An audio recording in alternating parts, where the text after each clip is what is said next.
on guys, it is me DevilNeverCry and I'm back again with another video. Now today's video is going to be focused on what was shown essentially at PAX. Now we got a detailed look at Nero's Devil Breakers. As you can see here, we've got a detailed breakdown of the Overture arm, and there's 8 of them in total, 8 arms, and of course we had that key art of the purple background with 8 Neros. And essentially him striking some dynamic poses with each of them. Now we get a detailed look at some of the ones that we didn't get a look at before,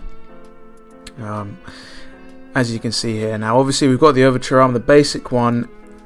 It is key to note that it is a context sensitive arm, so as you can see, depending on where the enemy is, depends on what sort of move will come out. If they're on the ground, you know, he'll slam the floor. Mid-air, he'll push him away. You know, if they're above him, you know, he'll thrust his arm up in sort of an uppercut, as you can see here. So it's a context-sensitive arm. It's interesting. It's an interesting choice. Obviously, we get a look at the Gerber arm here. You know, the arm with a jockey move, the arm that allows you to air dash, the crazy arm that does the Stamen Ray and the Petal Ray, aka the laser arm, the laser cannon, whatever you want to call it, the Kamehameha, the spirit arm. It's insane the level of detail that goes into these arms. Quite a thick, chunky arm as well, might I add, which makes sense.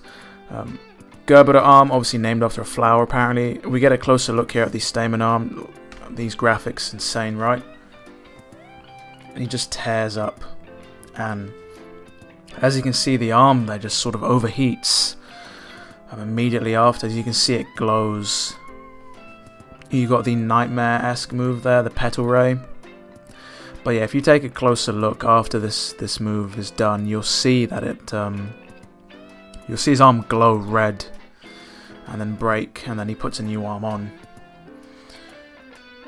So yeah, I mean, this was an interesting panel. There's lots to talk about. This video will solely focus on the arms, though. We move straight onto the punchline, which reminds me sort of the arm in Metal Gear Solid 5, the Phantom Pain, the red arm, the arm everybody knows and loves. We get some new footage in this video, very detailed. You can see lots of stress marks there, and then here's the arm in its rocket formation. It looks crazy. It looks really cool. As you can see, the 2 areas there where Nero clearly put his foot. And it's an arm that can be detached as sort of an arm to just keep enemies busy. You can see there, sort of like a high time. Just like to say, as you can see, the hitbox for this arm is insanely large. As you can see there, like a flip move. You know, I believe Matt at this point was joking about, you know, Nero Pro Skater video game. As you can see there, it keeps enemies sort of busy, much like these summon swords, even whilst you're free in a way doing something else, and it can be called back to you and you can ride on it. And as you can see here, you know, you can use it in game. There's sort of like an air taunt there, look like a boost move. Not sure if that move there causes knockback damage, but there's a stylish recovery from Nero there. It's pretty cool. And we move on. Obviously we've got the panel here, but the next arm is the Tomboy arm. Now this is the arm that in the key art shows that it's attached to the Red Queen, but taking a look here, it seems that it also like attaches to the Blue Rose. And it's interesting because they said they designed this arm as sort of like a limit break feature for Nero's base weapons, and it's pretty cool. There's functionality that just looking at the poster you wouldn't have been able to tell, but they said it's an arm that's supposed to go against conventions, break through conventions. That's why they named it Tomboy. Detailed look here. At first it looks almost like a railgun, sort of like attached there at the top. And you know, once we delve into the gameplay here, you can clearly see why that rail is there. Going for the orange and yellow color combination. As we cut into gameplay here, we can see this looks insane, by the way. It essentially is like a railgun, and it's crazy. We don't get a look at how it affects the Red Queen in this at this panel, but we see how it looks for the Blue Rose, and they said that it's an arm that's so powerful that Nero can't control it properly, and that's shown through the gameplay with your lack of ability to lock on. So you have to manually aim this beast, and it's, you know, it destroys the name hand cannon, and it's a bloody hand railgun. It's insane. I mean, these particle effects as well. It looks dope as hell. You can see there the Red Queen on his back, definitely overcharged. But again, as I said, we don't get a look at this. We don't get a look at the gameplay, unfortunately. I guess they're saving that for a later date, but I'm just wondering on what exactly they'll do. Sorry about the delay here, folks.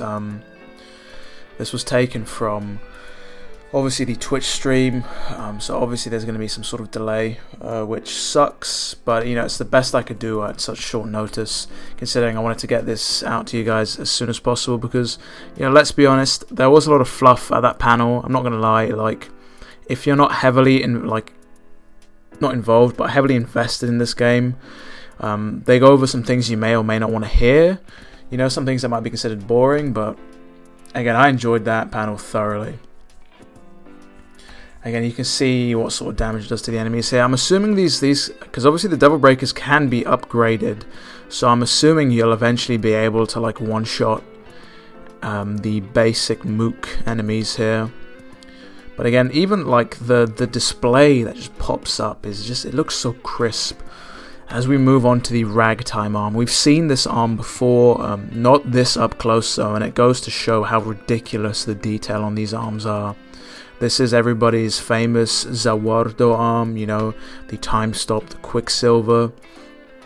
And they go on record to state that there is some sort of demonic element that was used to craft this arm, but they're not going to say how or why, and they said that you'll have to look forward to hearing more about it in the future, which makes sense considering there's no way a human like Nico could essentially create a time stop ability out of nothing. There has to be some sort of supernatural element, which was confirmed. And as we see here, as we saw in the trailer before, time just doesn't stop per se, it just slows to a crawl, as we can see that enemy out there in the front moving, you know. And then you've got the, no doubt somebody's going to make a PC mod where all the colors are inverted and, you know, we go full JoJo's here. But not only does it allow you to get more damage in, I'm assuming, but it allows you more time to think and get out of the way of danger. Like, this is an arm that will be crazy for boss fights. Here we got the Helter Skeller arm, aka the Giga Drill, you know, the maximum impact.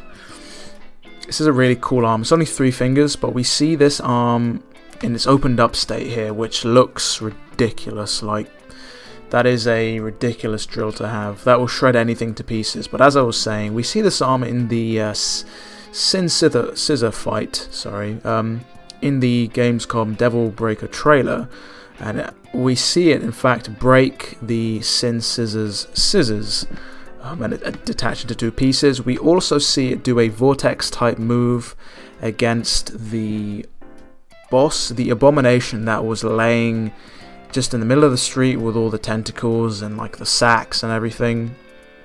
But again, the level of detail here is insane. As we move finally onto some gameplay, as you can see there, you just drill straight into enemies, and then there's 3 stages of drill there, and each time, as you can see, the arm opens up more and more. They went on record to state that it's sort of like a crazy combo sort of thing, where you have to mash the breaker button, and if you mash fast enough, you'll go through the stages of the drill, impacting more and more damage over time. As you can see, he just pushes that drill straight into them. Again, the words visceral were used, which makes sense considering it's just, it'll grind you to pieces. But again, you know, it's a look at it. We never really got a proper look at it before, but yeah, there's the Helter Skeller arm. Pretty cool, might I add.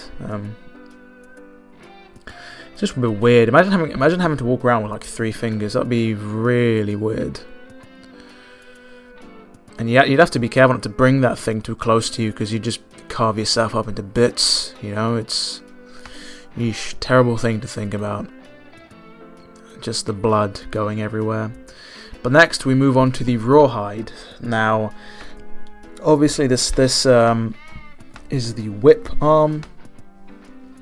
It's the arm that just again unfurls and refurls. It's pretty cool, you know, might I add. And you're gonna see why in a second when they show you gameplay. I mean, other than the fact that it's got a slick design, obviously, and only three fingers, looks a bit weird, but I dig it. You got like that, what looks like sort of a Damascus steel type pattern on the blade there, but you got a pretty thick bezel on those fingers as well. It's pretty interesting. This model viewer is detailed. For those of you who don't know, the model viewer will be in the final game, obviously.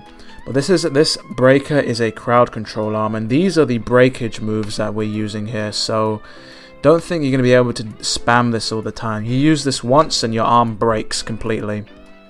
As you can see here, lots of crowd control, and it bounces them pretty high and pretty fast. You can use it mid-air as well, so it's kind of like a get out of dodge move, you know. That creates a whirlwind, they bounce. Arm breaks, but again you can go into sort of an air combo. It's pretty crazy. We don't know what its normal usage will be, unfortunately. They didn't actually show us. They only showed us the breakage moves, which, you know, fair enough. I mean, can't complain with new footage, obviously, but again, if you're going to show this, why don't you just show its normal usage? Like, I want to see what happens when you press just the B button, you know? And, you know, it's crazy, but that's all we've seen so far of the Devil Breakers. Again, now we've got names for all of them, and we've got those detailed models, so you can see all of them individually in all their tiny, minute detail.